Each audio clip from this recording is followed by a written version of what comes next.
I thought I'd smile and go crazy. Um, in today's session, I wanted to talk specifically about the process between the conscious and the subconscious, how it flows to and back. Cutting straight into this one, I wanted to say that it's about timing, specifically because you can't control your external environment, usually.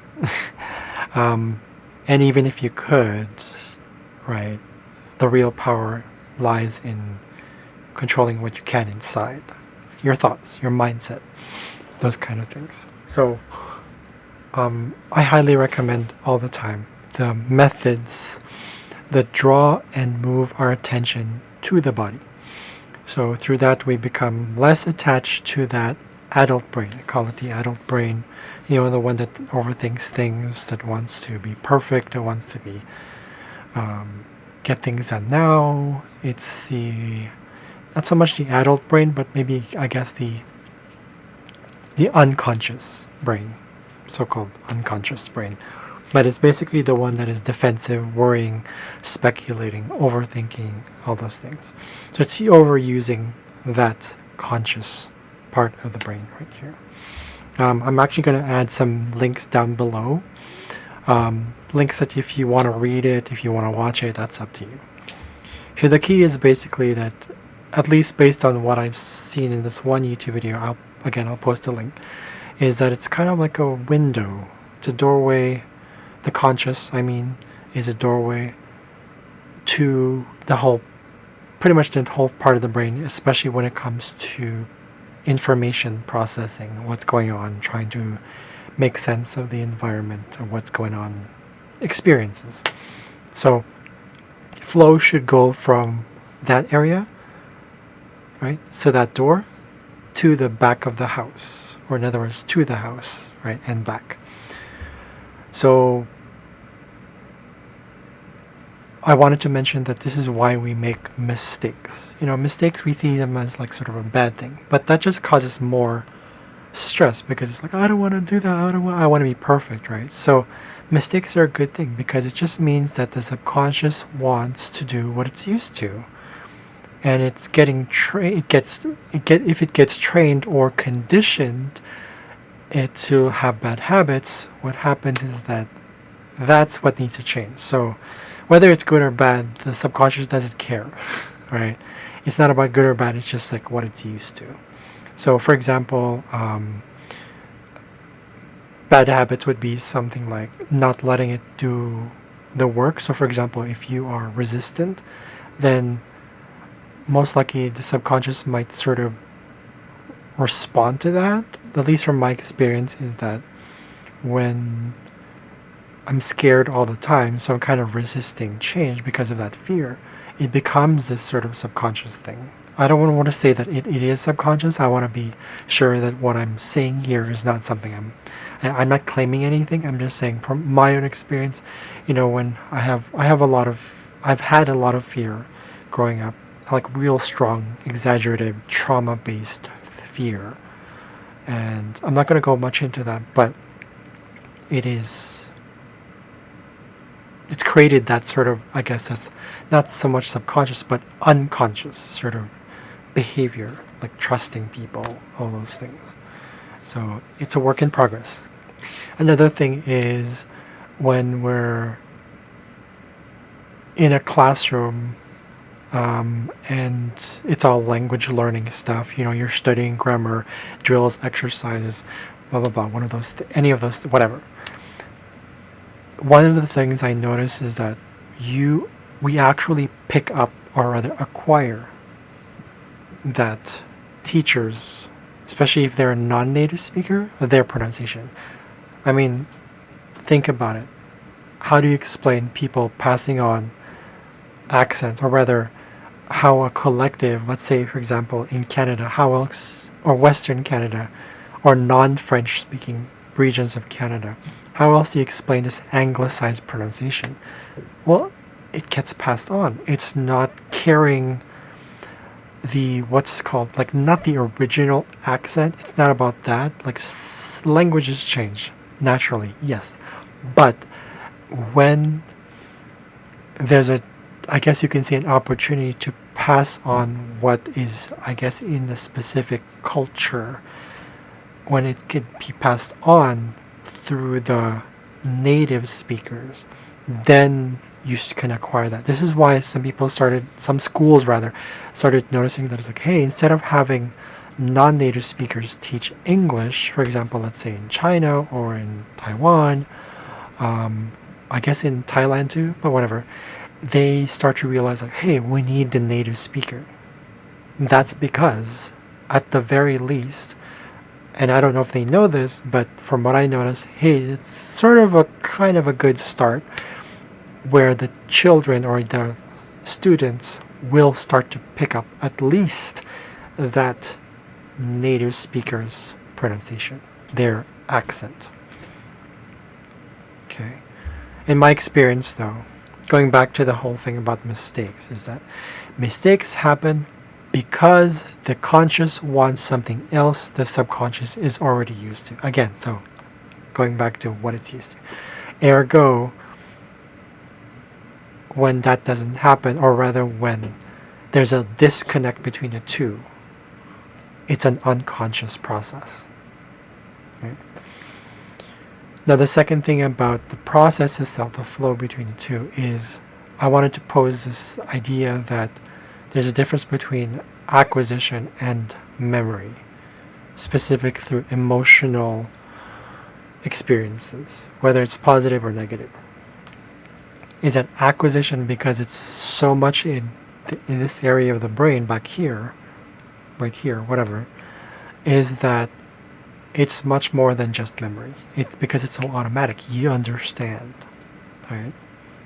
If you think about it, like, what is the one thing you think? Because I know for me, this is what I've observed. What is the one thing that, for example, I guess people with memory loss or Alzheimer's, I don't know.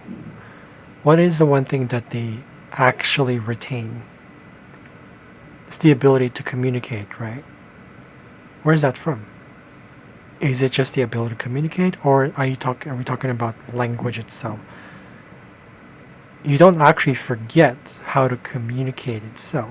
Well, eventually, I guess if you start to get rid of the whole brain, then there's no communication, period, right? But there's still, whether it's the ability to communicate itself, or the language that was the tool of whatever language that is expressed through which is expressed. Does that make sense? Okay. So basically, that's acquisition. When acquisition happens, it's embedded, it's in there, it's deep in there. Memory is just remembering something. It's kind of like a component of that area. It's a component actually of the limbic system, somewhere here in the middle, something like that, right? So now going back to the emotions stuff, because I noticed that emotions play a big role in terms of the flow, or not the flow, sorry, the acquisitional process itself versus memory itself. We know that emotions have a link to memory. At the very least, when it comes to esoteric / spiritual / whatever thing, this whole thing is about, there is a link between emotions and memory. So you do remember events, whether they were there was fighting, or where there was like experience with loved ones, right? So if you start to question, like, or rather think about the different types of emotions, there are the positive and the negative ones. Negative ones are really like, it's a lower vibration, right? Like things like anger, sadness, grief. Those are lower vibration frequencies. Whereas joy and love and openness and gratitude, those are higher vibration, happiness, right? So I was going to show a chart here, but to be honest with you, you really don't need a chart, right? I would say feel the emotions physically through the body, and you'll see what I mean. Because negative emotions are very restricting. It's like, just like right here.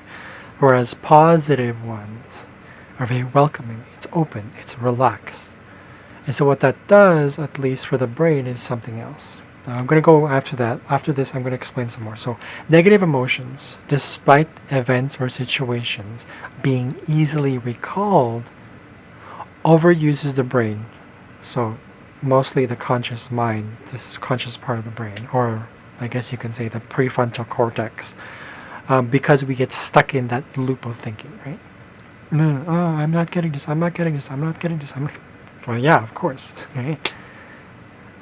Whereas positive emotions, while still causing events or situations to be easily recalled as well, relaxes the brain, or not so much the use of the conscious mind. So therefore, we're not stuck in that loop of thinking.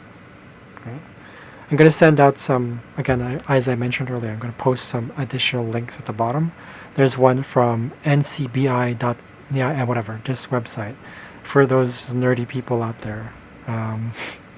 Right? And then there's a diagram I also wanted to show through this one link. I'll post it down below. But it's a diagram of one brain that's healthy and one that is experiencing trauma, I think it was, or whatever. And as you can see probably in the image, if you click on the link below, you'll see that in the image in that link shows that there's a lack of or no flow in the brain. Therefore, I could say for me, I would consider this as a potential block of flow between the conscious and the subconscious. There's actually a line there it's amazing. It just caught my eye. It was also in bold, but it caught my eye and said, "You are triggered when something happens to your feelings or your body that does not really relate to what is happening in the now." So this is why I guess you can say, a firm believer in grounding exercises. For example, for me, the Wim Hof method has done a lot of that stuff. It's brought my attention towards the body. I'm just like, oh, okay, I can feel the emotions. I can feel when I'm stressed. I can feel when I'm like getting angry. Sometimes there's a little bit that, that seeps through and I kind of get a little reactive, but then I start to become like, oh, okay, because I'm able to handle the stress, because cold is a stressor, as Wim Hof put it, right? It's something you just get used to. Cold becomes, as he says, as Wim Hof said, is a teacher. So it's taught me a lot. So what's the point of this whole video? The point is wholeness. Right? So genuine happiness starting from within. So therefore, happiness is a choice. Through the power of the mind itself, the power of the mind itself, along with the grounding, awakening awareness inducing benefits of such things as the Wim Hof method, yoga, qigong, whatever. Right? So the breath is a grounding mechanism. This is why in qigong they call it the qi. It's your energy, right? At the very least, probably these things. There are many other things you can get into. That's fine. That's not the point. It's not about the technique. It's about, is it grounding you? And also finding the gifts out of every situation. So specifically like negative ones. Because if it's positive, it's easy to be grateful for something that's positive, right? But if it's negative, how do you do that? So shadow work, the law of attraction stuff. Okay. Really going with that one. So it's all connected to this whole process, the flow between the two. And once you start practicing this becomes it. But this session was more of like a sort of an informative session. You'll see this everywhere, but I just wanted to share what my interpretation of how I word this whole process, the subconscious flow between the conscious and the subconscious, that flow. So I just wanted to share that with you guys. So I hope that was okay for you guys. I hope that helped a little bit in any way, whatever. If you have any questions, post any comments below, or like and subscribe. It's up to you. It's a free world. I'll see you guys later. Thank you so much.